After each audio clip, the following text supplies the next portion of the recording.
ഓരോ മൂകാംബിക യാത്രയും എൻ്റെ ജീവിതത്തിൽ ഓരോ നഷ്ടങ്ങളാണ് സമ്മാനിച്ചിട്ടുള്ളത്.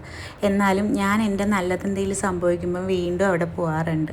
എനിക്കറിയില്ല, എനിക്ക് ആ ദേവിയോടൊരു ഇഷ്ടമുണ്ട്, പക്ഷേ ദേവിക്ക് തിരിച്ച് എന്നോട് ഇഷ്ടമുള്ളതായിട്ട് എനിക്കിതുവരെ തോന്നിയിട്ടില്ല. എന്തായാലും എൻ്റെ ജീവിതത്തിൻ്റെ രണ്ടാം തുടക്കം ദേവിയുടെ മുമ്പിൽ പറഞ്ഞിട്ടാന്ന് വിചാരിച്ച് ഞാൻ എൻ്റെ ഹസ്ബൻഡിനെയും കൂട്ടി നേരെ മൂകാംബികയ്ക്ക് പോകാമെന്ന് വിചാരിച്ചു.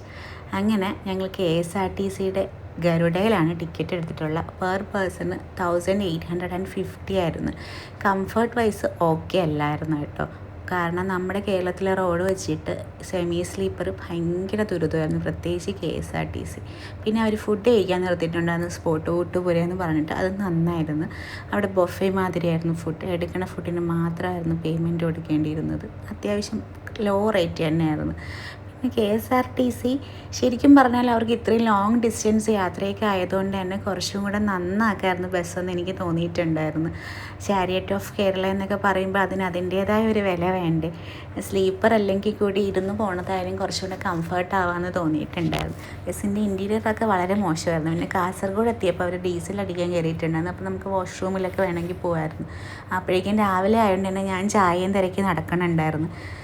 ബസ് കംഫർട്ട് വൈസ് ഈ ഒരു കേരളത്തിൻ്റെ കാലാവസ്ഥയും റോഡ് വൈസും ഒരിക്കലും കംഫർട്ടല്ല. ട്രെയിൻ തന്നെയാണ് ബെറ്റർ. പിന്നെ എനിക്ക് ട്രെയിൻ പേടിയായതുകൊണ്ടാണ് ഞാൻ KSRTC ബസ് എടുത്തത്. ലാസ്റ്റ് മിനിറ്റ് ആയതുകൊണ്ടും KSRTC ആണ് എടുത്തത്. ട്രെയിൻ എനിക്കെന്തോ ഭയങ്കര പേടിയാണ്.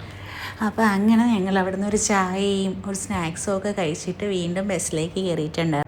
അങ്ങനെ കയറിയപ്പോഴാണ് ശരിക്കും പറഞ്ഞാൽ ബസ്സിൻ്റെ ശോചനീയ അവസ്ഥയൊക്കെ ഞാൻ കണ്ടു. പുറത്തെ അവസ്ഥയൊക്കെ ഇതുമാതിരിയായിരുന്നു. പിന്നെ ഞാൻ പ്രാർത്ഥിച്ചുകൊണ്ടൊക്കെ അങ്ങ് കയറി അങ്ങ് എത്തിക്കണേന്ന് വിചാരിച്ചിട്ട്. വേറെ കുഴപ്പമൊന്നും ഇല്ലാണ്ട് അങ്ങ് എത്തിയിട്ടുണ്ടായിരുന്നു. പിന്നെ ലഗേജൊക്കെ എടുത്തപ്പം ബാഗൊക്കെ നിറയെ പൊടിയായിരുന്നു. എടുക്കാൻ കയറിയ ആളിൻ്റെ ഷർട്ടും പാൻറ്റും വരെ ഫുള്ള് പൊടിയായിരുന്നു. അത്രമാത്രം വൃത്തിയില്ലാതെയാണ് അവരവിടേക്ക് സൂക്ഷിച്ചിരിക്കുന്നത്.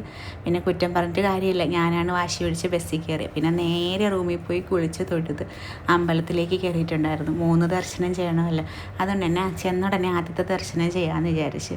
അടിപൊളി ഒരു സമാധാന വൈബായിരുന്നു കേട്ടോ, പറയാണ്ടിരിക്കാൻ പറ്റില്ല. പിന്നെ ഞങ്ങൾ നേരെ അന്നദാനം കഴിക്കാൻ പോയിട്ടുണ്ടായിരുന്നു.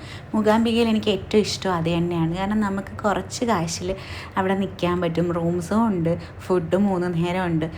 നല്ല വൃത്തിയാണ് ഫുഡ് തരുന്ന പ്ലേസൊക്കെ. എനിക്ക് നല്ല ഇഷ്ടപ്പെട്ടു കേട്ടോ. ഫുഡ് അത്രയും തിരക്കുണ്ടെങ്കിലും അവർ ആ രീതിയിൽ മെയിൻറ്റെയിൻ ചെയ്ത് പോകുന്നുണ്ട്.